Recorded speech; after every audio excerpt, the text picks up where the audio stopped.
Chères dames, chers messieurs, chers peuples africains, merci pour tout ce que nous partageons ces directs-là. Ce soir, on va vous montrer noir sur blanc qu'aujourd'hui, sans doute, les CSP et ses partenaires d'UNIM, les terroristes mondialement reconnus, sont tous ensemble dans le nord du Mali et aujourd'hui qui sont soutenus par les Occidentaux contre la population du nord. Mesdames et messieurs, on va vous montrer une carte qui va vous expliquer clairement la bravoure, la ténacité, l'engagement, le professionnalisme de l'armée malienne avec nos partenaires russes. Voilà la zone qui était sous contrôle des gens soi-disant de l'Azawad avec leurs partenaires, les terroristes de Djinim, qui est une branche de Al-Qaïda dans le Sahel. Depuis un certain temps, il est bien avéré que le CSP travaille étroitement avec les terroristes, les grands terroristes des grands chemins soutenus par les Occidentaux et par nos pays voisins, l'Algérie et la Mauritanie. Mais depuis un certain moment, ils disent que non, non, non, et ils ne collaborent pas avec les terroristes. Mais cette opération montre à suffisance que les terroristes et les soi-disant mouvements armés des CSP sont ensemble.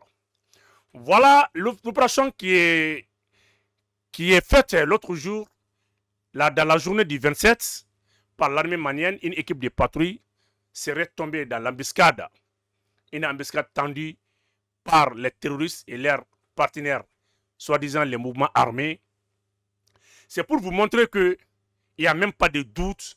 Ces gens-là sont ensemble, soutenus par le renseignement des forces spéciales ukrainiennes et plus aussi le soutien de nos pays voisins, l'Algérie et la Mauritanie. Mais ils font croire aux gens comme si, à travers leurs médias propagandistes, comme s'ils ont pris le dessus sur la même manière. Je vais vous montrer l'effort et le résultat que l'armée a fait. La zone de Tezawaten était le dernier bastion des narcotrafiquants, des terroristes, en collaboration avec les mouvements Touareg qu'on appelle le CSP-DPA.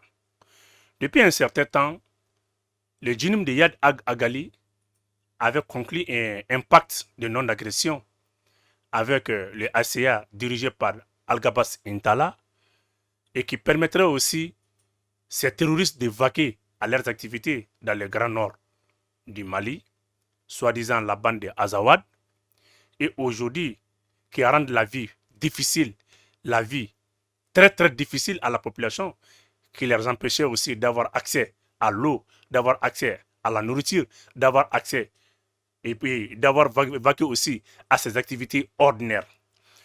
Depuis un certain temps, l'armée malienne, dans sa mission de sécurisation, a dû mener une opération en partant vers la zone de Inafrak. Inafrak est une localité de Tezawaten, une zone très sensible qui fait frontière aussi avec la Mauritanie, ainsi que qui peut mener le chemin en allant vers l'Algérie et qui peut même aller, qui permet aussi d'aller vers le Gao. On peut dire que Inafrak est une zone très sensible, un coin de commerce très très vital pour les activités criminelles menées par les mouvements Touareg, soi-disant CSP, avec leurs partenaires Djinim, ACIA et soutenus par Yad Agali. Et tous ces mouvements étaient soutenus par les Occidentaux et l'armée des pays voisins, qu'on appelle encore la Mauritanie et l'Algérie, qui quand même facilitaient la circulation et la transaction de tous ces convois des drogues convoyés par Yad Agali, qui pourraient quand même générer des revenus à chaque convoi de véhicules remplis de drogue, qui leur revenait quand même à un montant de 50 millions par passage par convoi d'un véhicule. Dans la nuit du 28-29, une équipe de patrouille de l'armée malienne serait tombée dans l'embuscade. Ça, c'est la nuit du 27, en partance aussi vers le 28. Cette embuscade a été tendue par les terroristes et en soutien, en commun accord aussi, en soutien total avec les forces spéciales de l'Ukraine qui auraient fourni encore des renseignements, des matériels de guerre, des drones de surveillance pour pouvoir quand même éclaircir et aussi informer les mouvements, les terroristes et les mouvements armés, la position de l'armée malienne. La carte que vous voyez, ça c'est la zone qui était sous occupation de ces gens-là. Ça c'est la zone de Infarak et pour dire en grosso modo, Tezawaten qui fait frontière avec l'Algérie qui est d'abord le dernier village, le dernier quand même la dernière fraction avec l'Algérie. Voilà une zone où ces gens-là menaient leurs activités. Ils extraient quand même de l'or. Il y avait encore des sites hors paillage qui leur permettent aussi de soutenir leurs activités criminelles, leurs activités aussi pour soutenir maintenant les efforts de guerre. Aujourd'hui, on a pu mettre le grappin sur ces gens-là en menant une opération d'envergure qu'on appelle une campagne aérienne menée par les vecteurs aériens de l'armée malienne qui a dû chasser ces gens-là de leur zone qui était leur sous-occupation. Après aussi, on a engagé des interventions terrestres avec des troupes au sol, comme vous voyez déjà, des armes blindées, des véhicules blindés multifonctionnels, avec encore, je vous dis maintenant, des blindés marque VP11 qui a dû récupérer la mine de Infarak. Après, quand vous voyez là-haut aussi, on a mené des frappes de drones qui feraient quand même des cibles sur la zone de Inafarak, sur la zone de Tezawaten, qui était encore occupée par ces gens-là. Et aujourd'hui, on peut dire que l'armée malienne a pu atteindre ses objectifs en récupérant la totalité de la zone de Tezawaten avec le partenaire aussi des Russes et encore avec l'appui de l'armée de l'AES, Burkina Faso et le Niger. Et aujourd'hui, sans doute, tous ces grands terroristes de grands chemins en complicité et en coalition avec les mouvements Touareg sont partis aujourd'hui vers l'Algérie et la Mauritanie. On peut dire aujourd'hui que la situation est sous contrôle de l'armée malienne. Mais on a vu des médias occidentaux qui faisaient des propagandes pour montrer quand même des vidéos, des images. Je n'en disconviens pas. Ça, c'est normal.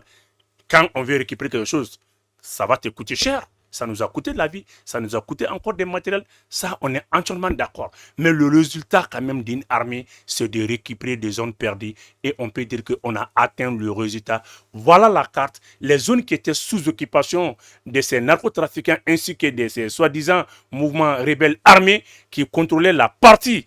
Tout ça qui générait aussi des revenus dans cette localité qu'on a pu récupérer sains et saufs à travers nos moyens de défense aérienne. Aujourd'hui, on peut dire que bravo à l'armée malienne, bravo à nos partenaires, bravo à tous les pays aussi qui nous soutiennent.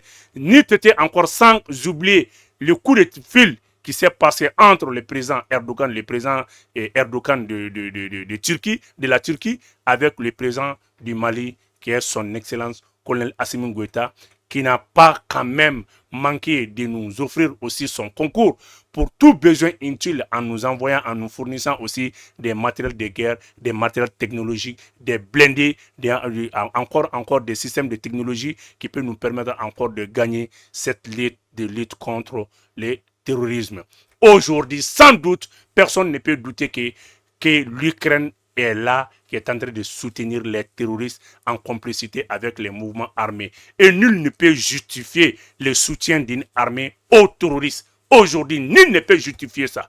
Et avec aussi la complicité de l'armée occidentale, des armées des pays occidentaux, tels que la France, les États-Unis et consorts. Donc, on peut dire que l'armée malienne est en train de faire le front contre la coalition de terroristes, plus les mouvements armés soutenus par des forces spéciales ukrainiennes, plus les pays voisins comme Algérie et la Mauritanie.